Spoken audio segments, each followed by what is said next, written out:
So, good morning everyone. Good morning. So, since Miss Avila kanang open up sa kanang module 7 which is the constructing the research instruments, katong interview niya ni kuan sa siya, ni topic sa siya sa types sa interview. So, let's have the advantages and disadvantages of interview. Again, what is interview? Anyone? Collecting Yes, Miss Carino? Yes, collecting data by asking questions. Wala na? Yes, Miss Paring?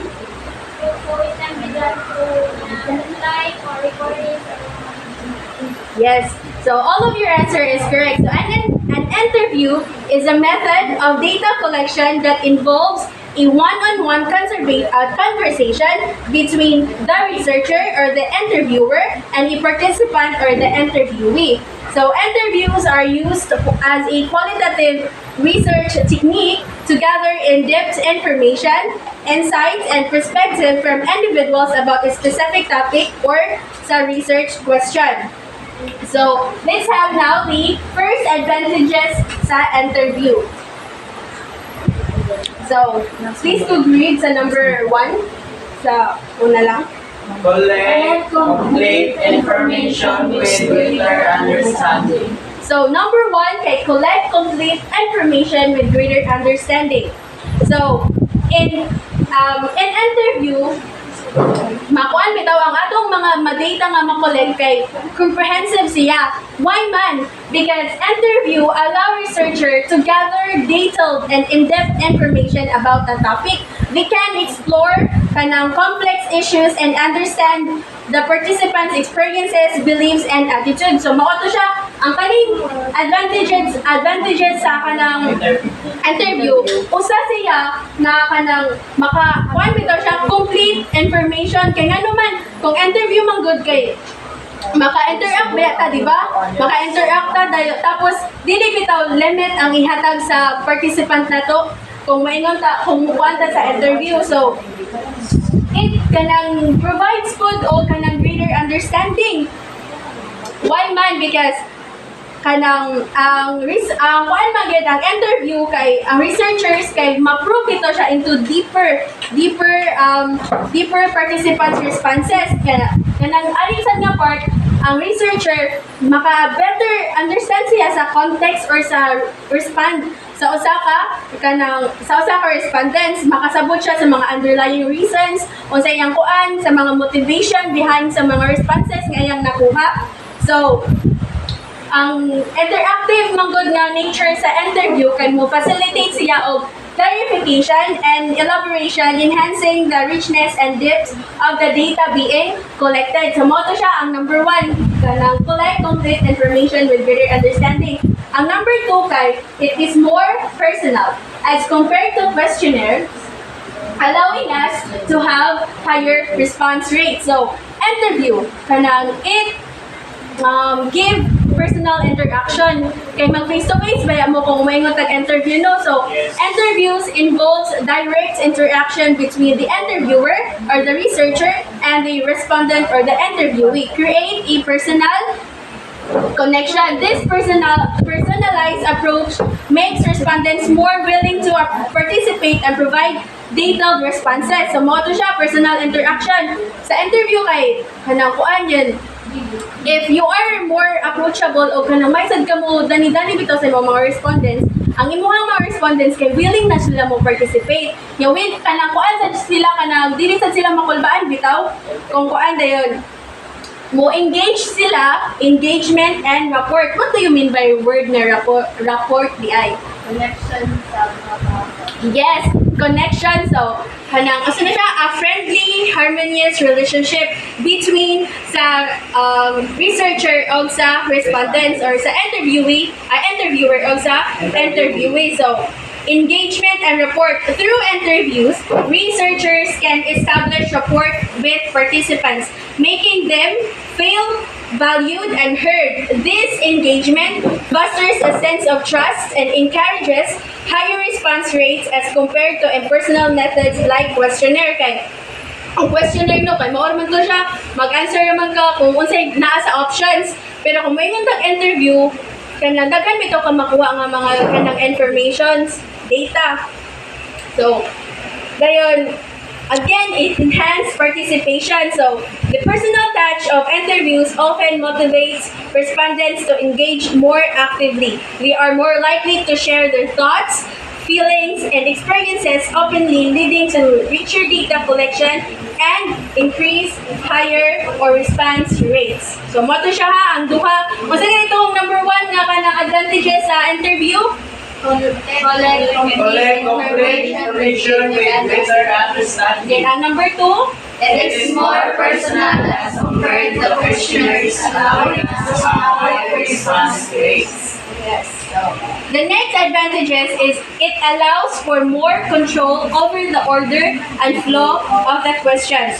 Interviews enable researchers to control the sequence and progression of questions, ensuring topics and are addressed in a logical and efficient manner.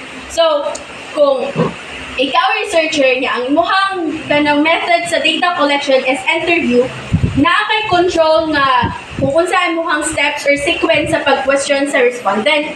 Kay dili ba pwede no nga mo-question ka dayo, dili ka mo kwan ba mo-question lang ka dayon sa imuhang respondents or kanang ang imo bitang question kay wala properly organized. Kay kanang unsa may kanang kuan ni B, unsa may kanang mga consequences or mga makuha na to, masugatan na to if dili ta ang ato ang mga questions kay dili properly organized. Yes, everyone. Yes, Miss Hyson. Na maglibog ng respondents, i-blame mo silang answer. Yes. Sa question, so maglibog pag yun ang kanang respondents niya. Ilahan na lang kung anong ba, ilahan na lang dali-dali o nung pag-answer. Niya kung sa interview sad, kanang you have to be more considerate man sa kuan kay face-to-face man no kasagaran nga interview kay face-to-face man yun na. So in order for you to have the kanang data being collected kay valid and reliable, ang imong sequence of questions kay it should be kanang proper from 1 to kanang 5 ba or 1 to 10 ba ingana siya. So ang next nga advantages kay, this will read everyone. We can introduce necessary changes in the interview schedule based on initial results, which is not possible in the case of a questionnaire study or survey. Yes, that's one of the advantages of interviews over surveys. Nga naman, kung ma-interview magud ka, maka-modify magud ang mga answers, di ba, sa gikan sa mga respondents, which is not applicable sa questionnaire study or sa survey. Kay ang sa survey, options man to, na may options, so nag-answer na lang sila largo nga to. Pero kung maingon tao, interview, makasabot magud ta sa kanang feelings sa respondent, no? Makakuan siya sa mga underlying reasons nila o mga motivations nila nga ano kanang ilang tong na response ang katong nga kanakuan sa akong question. So,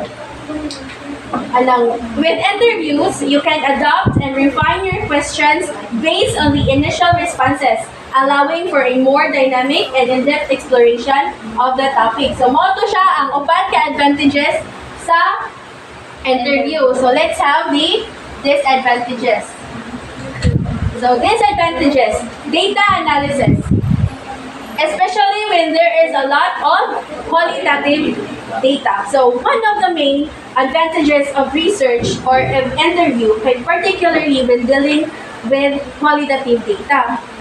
Why? Because its complexity, ang ihang kanang kapoy bitaw sa pag-categorize, di ba? Mamaya ang qualitative data, pag-categorize. Yeah, it's very time-consuming. So, ang data analysis no kay very time-consuming. So, sorting through large volumes of qualitative data requires meticulous coding, interpretation, and synthesis of themes, which can be challenging and subjective. So, mo to siya ang usasad ka disadvantages sa interview kay the more nga daghan siya og response, the more sad nga daghan ka og i-interpret og daghan sad ka kanang i-code bitaw yun, daghan sad ka i-consider kay kanang taas mo siya response. Kay mostly ang interview kay opinionated ba ya, di ba? Dili ba ya ka makaingon ay kanala ito pag nupuin ana. So ang interview kay kuan man siya. Ang interview kay very ang one sayang advantage indot siya as a data collection method. Pero ang nakabati sa niya very time consuming o complexity sa data analysis. So one of these advantages is interviewing can be tiresome for large number of participants.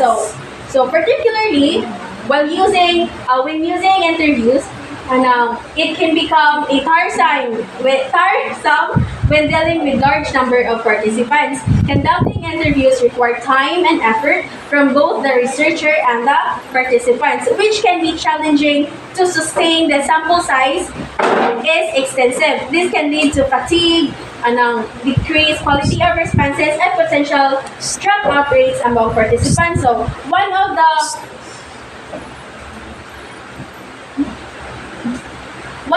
disadvantages sa kanang interview kay mo to siya kanang kapoy sad siya kay naman kung mo deal ka og large number of participants, so daghan kay interview, daghan sa kay kanang i-consider yan. Aside ana, it could lead to kanang fatigue. Kapoy sad ang kanang kuan, kapoy sad ang interviewee, ang participant, kapoy sad siya din. Ang nakabati pa yun kung mag-interview ka niya, you are dealing with a large number of participants. Ang imuhang kanang higher rates, imong supposed to be nga kanang target nga kanang response rate kay mo decrease siya. Kaya naman kapuyon man ang participants. So mo to siya ang one of the disadvantages sa interview. So the next one is risk of bias is high due to fatigue and to becoming too involved with interviewing. So mo to siya kanang connection na siya ang disadvantage 1 o ang disadvantage 2 ay ang 2 o ang 3. Kaya nga naman more risk naman ang bias kung moingon tawag ka ng kuan kay lagi gikapoy naman ang interviewee, gikapoy ng interviewee. Say for example, kanang you are dealing with kanang large number of participants sa kanang botanta lang sa kanang lead passer ya daghan ka o i-interview kanang face to face yun nga interview din. Ang katong naguwat kay kanang say for example lang imo ka lang mga questions kay 1 to 5 lang, 1 to 5. So, ang kanang di biya ka-sure no nga, ang kanang 1 to 5, ang kanang number 1, diha ra gyud na siya taman. Kung sa imong question, diha ra gyud na taman. So, di ba, sa pag-ingon ko pa, ang usa sa mga advantages kay makasabot ka sa mga underlying reasons o mga motivations nganong gi-response to ang katong question. So, daghan pa gyud kay itong ipuno ang ang participant. So, mo to siya ang disadvantages. So, let's have now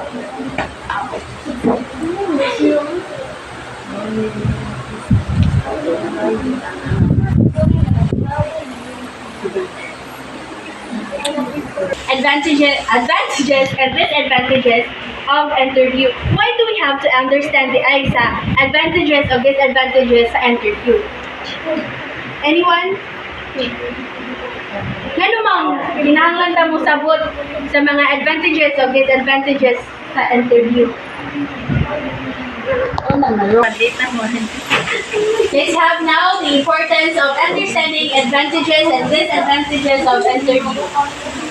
Why do we need to study or to understand the importance of advantages and disadvantages of interview?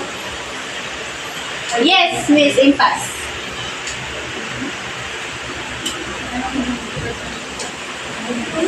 Why do we have to understand the importance of advantages and disadvantages of it?